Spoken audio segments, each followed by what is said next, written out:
അസ്സലാമു അലൈക്കും വറഹ്മത്തുള്ളാഹി. അൽഹംദുലില്ലാഹ് വസ്സലാത്തു വസ്സലാമു അലാ റസൂലില്ലാഹ്. അമ്മാ ബഅദ്. അഊദു ബില്ലാഹി മിനശ് ശൈത്വാനിർ റജീം. വല്ലദീ ജഅല അശ്-ശംസ ദിയാഅൻ വൽ ഖമറ ഖദ്ദറഹു മനാസില ലിതഅലമു അദദസ് സിനീന വൽ ഹിസാബ്. മാ ഖലഖല്ലാഹു ദാലിക ഇല്ലാ ബിൽ ഹഖ് യുഫസ്സിലുൽ ആയാതി ലിഖൗമിൻ യഅലമൂൻ. ബഹുമാന്യരായ സഹോദരന്മാരെ, വിശുദ്ധ റമദാൻ നമ്മുടെ മുമ്പിൽ വന്ന് നിൽക്കുമ്പോൾ അതുമായി ബന്ധപ്പെട്ട ചില ഗൗരവമേറിയ കാര്യങ്ങൾ സംസാരിക്കേണ്ടതുണ്ട് എന്ന് തോന്നിയത് കൊണ്ടാണ് ഈ വോയിസിൽ ഞാൻ വരുന്നത്. ഇസ്ലാമിലെ കലണ്ടർ പ്രകാരം ഇത് ഷഅബാൻ 8-ാം മാസമാണ്. ഹിജ്റ കലണ്ടർ പ്രകാരം അഥവാ ചന്ദ്രമാസ കലണ്ടർ പ്രകാരം 8-ാം മാസമാണിത്. ഇന്ന് 8-ാം മാസത്തിലെ 26-ാമത്തെ തീയതിയിലാണ് നാം നിൽക്കുന്നത്. കണക്ക് പ്രകാരം ഇന്ന് 26-ആണ് ഷഅബാൻ്റെ. ഈ മാസം തീരുന്നത് ഈ ചൊവ്വാഴ്ച അഥവാ ഫെബ്രുവരി 17-ാം തീയതിയാണ്. അന്ന് 30-ആണ്. അന്ന് സൂര്യഗ്രഹണവും സംഭവിക്കുന്നുണ്ട്. മാസാവസാന ദിവസമാണ് എന്നതിൻ്റെ അള്ളാഹുവിൻ്റെ പ്രപഞ്ചത്തിലെ കൃത്യമായ തെളിവാണ്. സൂര്യഗ്രഹണം ഉണ്ടാകുന്നത് ചന്ദ്രമാസത്തിലെ അവസാന ദിവസത്തിലെ അടയാളമാണ്. ഈ കലണ്ടർ വ്യവസ്ഥ ശാഖാപരമായ വിഷയമല്ല, ഇജ്തിഹാദിയായ വിഷയവുമല്ല, അടിസ്ഥാന വിഷയം തന്നെയാണ്. കാരണം ഖുർആനിൽ 30-ലധികം വചനങ്ങളിൽ ഈ വിഷയം വന്നിട്ടുണ്ട്. സൂറത്ത് തൗബയിൽ 36-37 ദീനുൽ ഖയ്യിം എന്ന് കലണ്ടർ വ്യവസ്ഥയെക്കുറിച്ച് പറയുന്നിടത്ത് അള്ളാഹു പറഞ്ഞിട്ടുണ്ട്. സൂറത്ത് യൂനുസിൽ ദീനുൽ ഖയ്യിം എന്ന് പറഞ്ഞത് ഷിർക്കില്ലാത്ത തൗഹീദിനെ കുറിച്ചാണ്. അഥവാ ഇബാദത്ത് അള്ളാഹുവിന് മാത്രം നടത്തുന്ന കാര്യത്തെക്കുറിച്ചാണ്. പ്രപഞ്ച വ്യവസ്ഥിതിക്കെതിരായ ഷിർക്ക് ഇല്ലാത്ത കൃത്യമായ തൗഹീദിനെയാണ് അവിടെ ദീനുൽ ഖയ്യിം കൊണ്ട് ഉദ്ദേശിച്ചത്. സൂറത്ത് റൂമിൽ 30-ാമത്തെ വചനത്തിൽ വക്രതയില്ലാത്ത മതം, യാതൊരു വക്രതയുമില്ലാത്ത മതം ഇസ്ലാമാണ്, അള്ളാഹുവിൻ്റെ പ്രകൃതിയെ താളം തെറ്റിക്കരുത് എന്ന് പറഞ്ഞുകൊണ്ടാണ് ദീനുൽ ഖയ്യിം എന്നവിടെ പ്രയോഗിച്ചത്. അതേ സൂറത്ത് റൂമിൽ തന്നെ 43-ാമത്തെ വചനമായി ഖുർആൻ പറഞ്ഞത് ആഖിറത്തിനെ ഭയപ്പെട്ട് നേർക്കുനേരെ അള്ളാഹുവിന് ജീവിതം മുഴുവൻ അർപ്പിക്കുക എന്നതിനെ ദീനുൽ ഖയ്യിം എന്ന് വിശദീകരിച്ചു. സൂറത്തുൽ അൻആമിൽ 161-ാമത്തെ വചനത്തിൽ ഇബ്രാഹിം അലൈഹിസ്സലാത്തു വസ്സലാമിൻ്റെ പാത ദീനുൽ ഖയ്യിമാണെന്നും അന്ത്യനാൾ വരെ അത് തുടരണമെന്നും ആവശ്യപ്പെടുന്ന വചനമാണ്.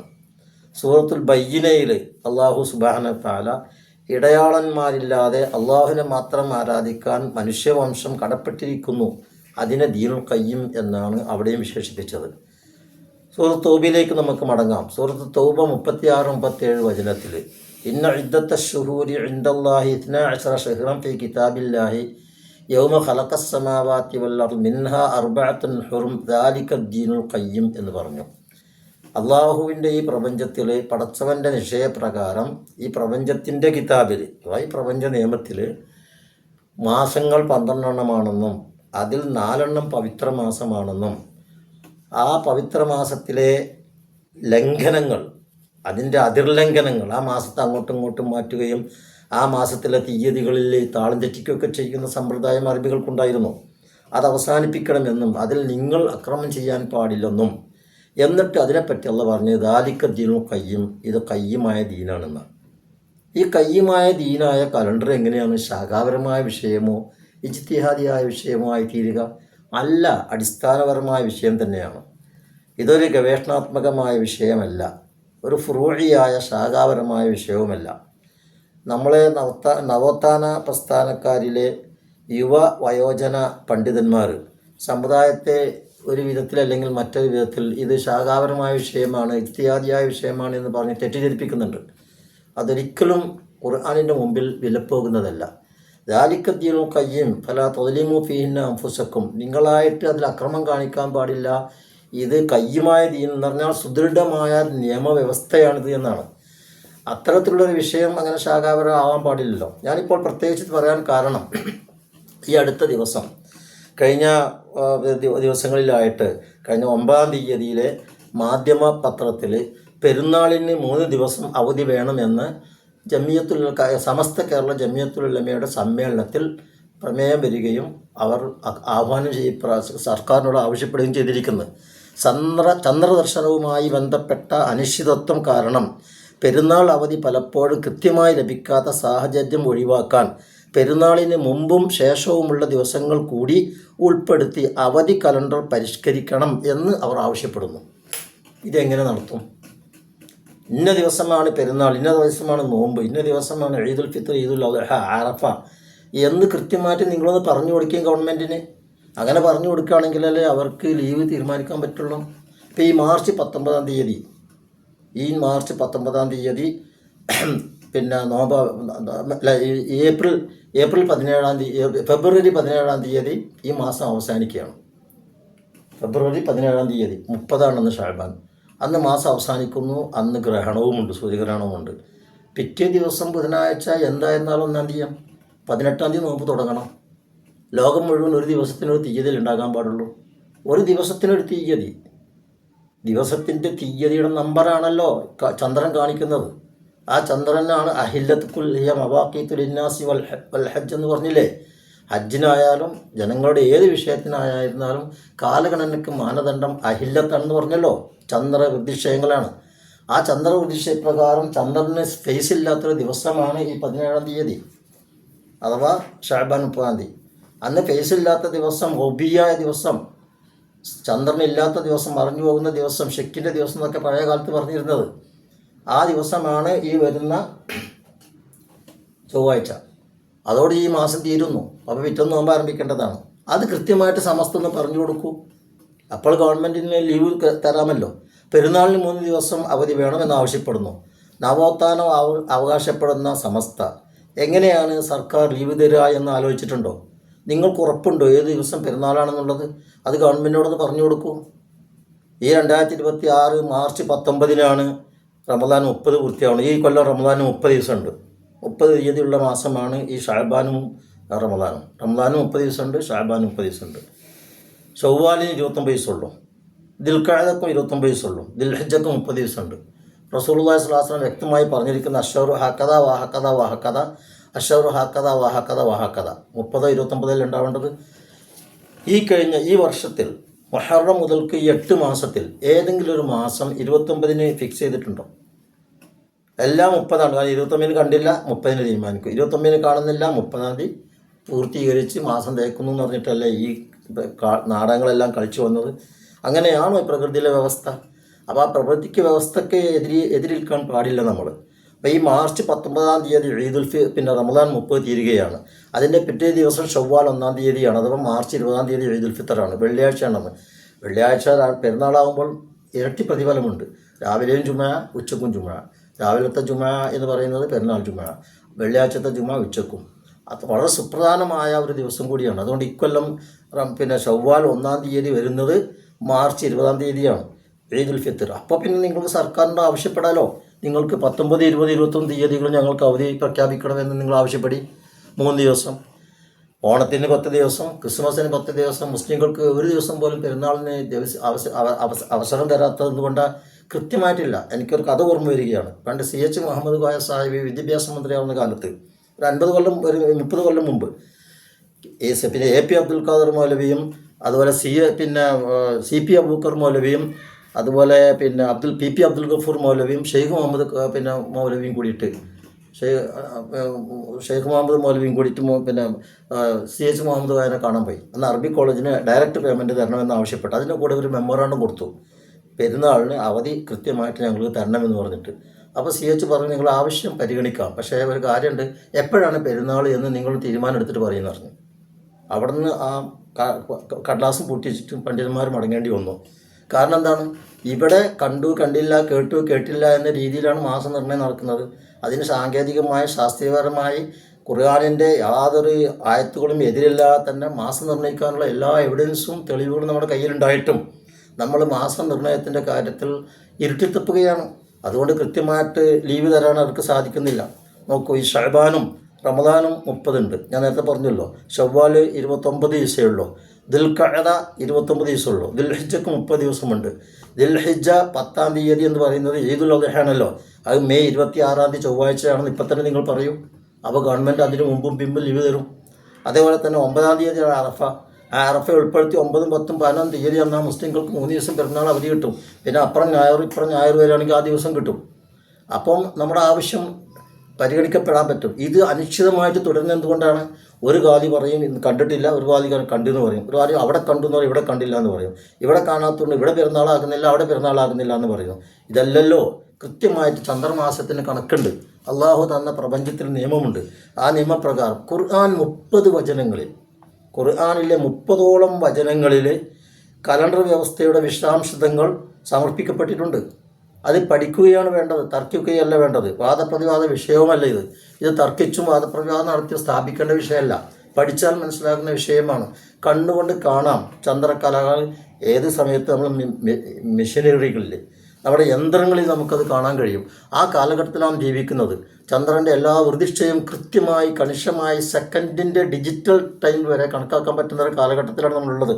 അതുകൊണ്ട് ഏത് ദിവസം ചന്ദ്രൻ മറിഞ്ഞു പോകുന്നു, കുമ്മായി പോകുന്നു, അല്ലെങ്കിൽ ഒബിയായി പോകുന്നു, അല്ലെങ്കിൽ ചന്ദ്രന് ഫേസ് ഇല്ലാത്ത ദിവസം ഏതാണ്, ബാക്കി ഏത് ദിവസത്തെല്ലാം ഫേസ് ഉണ്ട്, എത്രയാണ് തീയതി എന്ന് കൃത്യമായിട്ട് ശാസ്ത്രജ്ഞന്മാർ തന്നെ നമ്മുടെ കയ്യിൽ തന്നിട്ടുണ്ട്.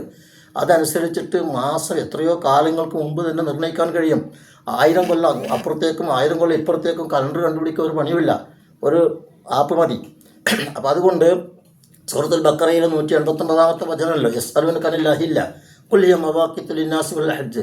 അഹില്ലത്താണ് ഇതിൻ്റെ മാനദണ്ഡം, ചന്ദ്രക്കലകളാണ് മാനദണ്ഡം. അതെല്ലാ ദിവസവും നോക്കണം. എല്ലാ ദിവസവും നോക്കിയാൽ തീയതി മനസ്സിലാകും. ഒരു ദിവസം അവസാനത്തിൽ കാണില്ല. ഉർജുൽ ഖദീം കഴിഞ്ഞ സൂറത്ത് തൗബയിലെ 36, 37 വചനം ഞാൻ പറഞ്ഞല്ലോ. 12 മാസത്തിൽ 4 മാസം പവിത്രമാണെന്ന് പറഞ്ഞു. അത് ദീനുൽ ഖയ്യിമാണെന്ന് പറഞ്ഞു.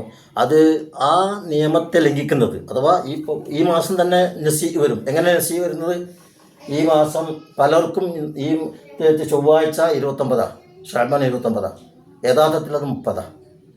കാരണം ഈ മാസത്തിൻ്റെ തുടക്കത്തിലും ഇത് കഴിഞ്ഞ മാസം 29 കണ്ടില്ല എന്ന് പറഞ്ഞ് 30 ആഴ്ച 30 ആക്കണ ഈ മാസവും.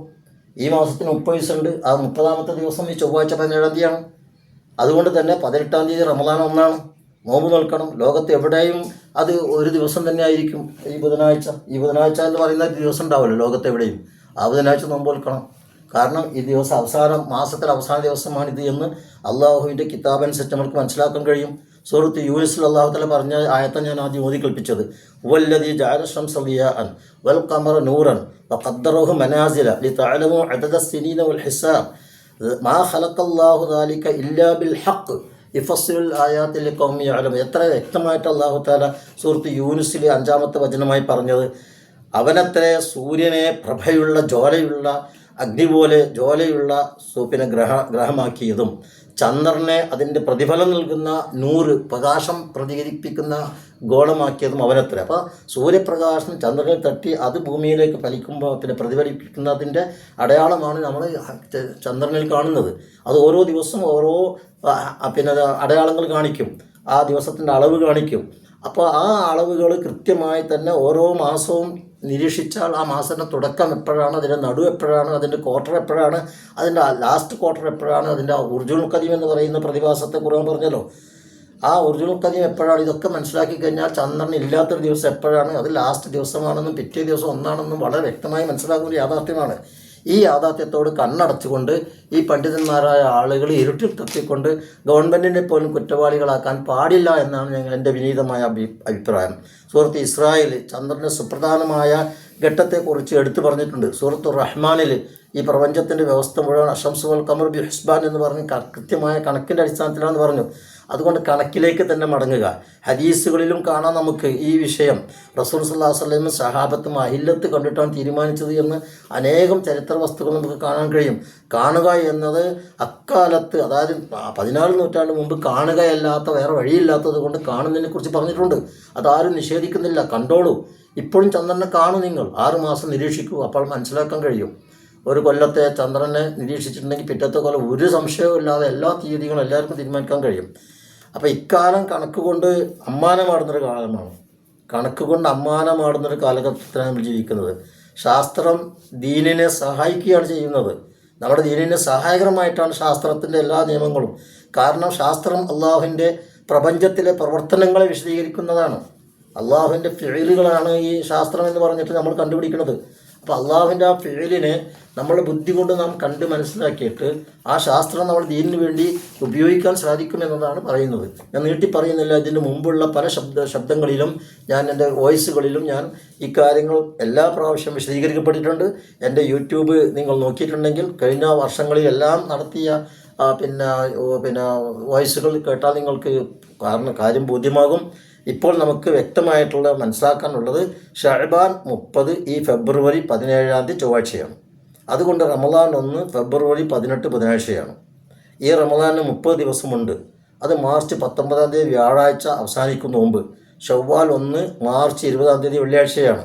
ഇത് മനസ്സിലാക്കിക്കൊണ്ട് തന്നെ പണ്ഡിതന്മാരെല്ലാവരും നീങ്ങണമെന്നും അവർ ഈ കാര്യത്തെക്കുറിച്ച് കൃത്യമായി ചർച്ച ചെയ്ത് തീരുമാനിക്കണമെന്നും അവസാനം ഗവൺമെൻറ്റിനും കുറ്റപ്പെടുത്താതെ ലീവും മറ്റൊക്കെ ഇന്ന ദിവസം പെരുന്നാൾ, അതിന് ഞങ്ങൾക്ക് ഇത്ര ദിവസം ഇന്ന തീയതികൾ ഞങ്ങൾക്ക് ലീവ് വേണം എന്ന് കൃത്യമായി പറയാൻ സയൻസും മതവും നമ്മുടെ കൂട്ടായ്മയും വിചാരിച്ചാൽ കഴിയുന്ന കാര്യമാണ്. മാത്രമല്ല ഈ മാസത്തിൻ്റെ കൃത്യമായ അടയാളം ഗ്രഹണം. മാസാവസാന ദിവസമാണത്. റമദാൻ 1 പിറ്റേന്ന് ഫെബ്രുവരി 18 ബുധനാഴ്ച ആയിരിക്കുമെന്നതിന് വ്യക്തമായ തെളിവ് നൽകുകയാണിത്. ഗ്രഹണത്തെക്കുറിച്ച് തന്നെ റസൂൽ സ്വല്ലല്ലാഹു അലൈഹി വസല്ലം പറഞ്ഞത് ഇന്ന ശംസ വൽ ഖമറ ആയത്താനി മിൻ ആയത്തില്ല എന്നല്ലേ. അള്ളാഹുവിൻ്റെ 2 ദൃഷ്ടാന്തങ്ങളിൽപ്പെട്ടതാണ്. ഇബ്രാഹിം എന്ന് പറഞ്ഞ കുഞ്ഞ് മരിച്ചപ്പോൾ നബി സ്വല്ലല്ലാഹു അലൈഹി വസല്ലമ ജനങ്ങൾ അന്ധവിശ്വാസം പറഞ്ഞു വരുത്തിയപ്പോൾ നബി മിമ്പർമേക്കരിൽ പറഞ്ഞതാണ് സൂര്യനും ചന്ദ്രനും അള്ളാഹുവിൻ്റെ മഹത്തായ 2 പ്രതിഭാസങ്ങളാണ്. അത് നിങ്ങളിൽ ദൃശ്യമായി കഴിഞ്ഞാൽ നിങ്ങൾ അള്ളാഹുവിനെ ഭയപ്പെടുകയും ദിക്ർ ചൊല്ലുകയും അള്ളാഹുവിനെ വാഴ്ത്തുകയും ചെയ്യുക എന്നല്ലേ പറഞ്ഞത്. അപ്പോൾ അതനുസരിച്ചിട്ട് ഈ ഗ്രഹണം സംഭവിച്ചാൽ മാസാവസാന ദിവസമാണത്. അതുകൊണ്ട് റമദാൻ 18 ആരംഭിക്കണം എന്ന് ഞാൻ വിനീതമായി വീണ്ടും മുസ്ലിം സമുദായത്തോട് മൊത്തത്തിലും കേരളത്തിലെ മുസ്ലിങ്ങളോട് പ്രത്യേകമായും അപേക്ഷിക്കുകയാണ്. പണ്ഡിതന്മാർ ഇക്കാര്യം ചർച്ചയ്ക്കെടുക്കണം. ചർച്ച ചെയ്തവർ തീരുമാനമെടുക്കണം. സമസ്ത പോലെയുള്ള ജമിയത്തുൽ ഉലമകൾ പലതുമുണ്ടല്ലോ, അവരെല്ലാവരും കൂടി ഈ കാര്യത്തിൽ ഒരു തീരുമാനമെടുത്താൽ തീർച്ചയായിട്ടും ലോകത്ത് മുഴുവൻ ഒരു ദിവസം പെരുന്നാളും നോമ്പുകളും ആഘോഷിക്കുന്ന അവസ്ഥ വരും. അതാണ് അതിന് പ്രപഞ്ചത്തിലെ നിയമം. ഒരു ദിവസത്തിന് ഒരു തീയതി ഉണ്ടാകാൻ പാടുള്ളൂ, ഒന്നിലധികം തീയതി ഉണ്ടാവില്ല. സ്ഥലം മാറി സമയം മാറിയതുകൊണ്ട് ദിവസം മാറുകയില്ല. അതുകൊണ്ട് ഒറ്റ ദിവസത്തിന് ഒരു തീയതി, അത് പ്രകാരം ഈ 18 നോമ്പ് ആരംഭിക്കേണ്ടതാണ്. റഹ്മാനായ അല്ലാഹു സുബ്ഹാനഹു വതആല സത്യം മനസ്സിലാക്കി അതനുസരിച്ച് നമുക്ക് പ്രവർത്തിക്കുവാൻ തൗഫീഖ് ചെയ്യുമാറാകട്ടെ.